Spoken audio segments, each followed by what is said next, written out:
नमस्कार, मैं हूं आपके साथ निहारिका श्रीवास्तव। नवरात्रि की आप सभी को शुभकामनाएं।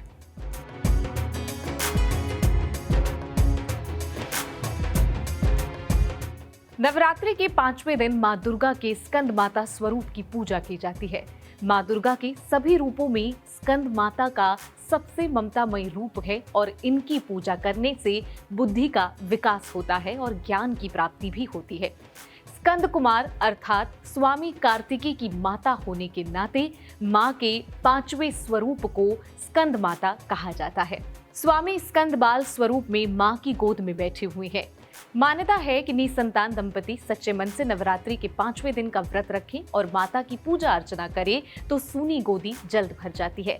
आइए जानते हैं मां स्कंद माता का स्वरूप, भोग, पूजा और मंत्र। सबसे पहले जानते हैं मां का स्वरूप। शुभ वर्ण वाली स्कंद माता सिंह के अलावा कमल के आसन पर भी विराजमान रहती हैं। इसलिए माता को पद्मासना भी कहते हैं। सच्चे मन से पूजा करने पर स्कंद माता सभी भक्तों की इच्छाओं को पूरी करती हैं और कष्टों को दूर करती हैं। संतान प्राप्ति के लिए माता की आराधना करना उत्तम माना गया है। माता रानी की पूजा के समय लाल कपड़े में सुहाग का सामान, लाल फूल, पीले चावल और एक नारियल को बांधकर माता की गोद भर दे। ऐसा करने से जल्द ही घर में किलकारियां गूंजने लगती हैं।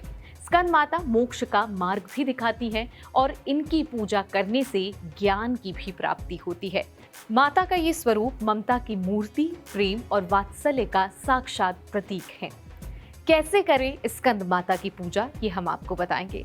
नवरात्रि के 5वें दिन की पूजा भी वैसी ही होगी जैसे अन्य दिनों में आप कर रहे हैं, लेकिन स्कंद माता की पूजा कुश अथवा कंबल के आसन पर बैठकर की जाएगी। माता की पूजा ब्रह्म मुहूर्त में ही करें और स्थापित प्रतिमा या तस्वीर के सामने आसपास कलश रखें और गंगा जल से छिड़काव करें। इसके बाद पूरे परिवार के साथ माता के जयकारे लगाएं। माता को पीली चीजें बेहद प्रिय है, इसलिए पीले फूल, फल, पीले वस्त्र आदि चीजें अर्पित करें। साथ ही अगर आप अग्यारी करते हैं तो रोज की तरह लौंग, बताशा आदि चीजें भी अर्पित करें। इसके बाद रोली, अक्षत, चंदन इस तरह की चीजें चढ़ाएं, केले का भोग लगाएं। इसके बाद घी का दीपक और कपूर से माता की आरती उतारें और जयकारे लगाएं। इसके बाद आप दुर्गा सप्तशती और दुर्गा चालीसा का पाठ कर सकते हैं और माँ के दुर्गा मंत्रों का भी जाप करें। शाम के समय भी माँ दुर्गा की आरती जरूर उतारें। भोग में क्या कुछ खास लगा सकते हैं।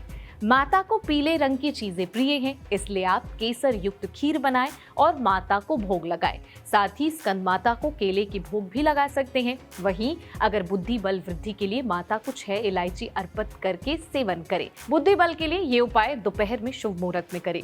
स्कंद माता को कमल का पुष्प अति प्रिय है, इसलिए माता को कमल फूल जरूर अर्पित करें। इस तरह के वीडियो देखने के लिए आप जनसत्ता के चैनल को सब्सक्राइब कर सकते हैं। बेल आइकन दबाएंगे तो नोटिफिकेशन अपडेट आप तक पहुंचेगा। नमस्कार।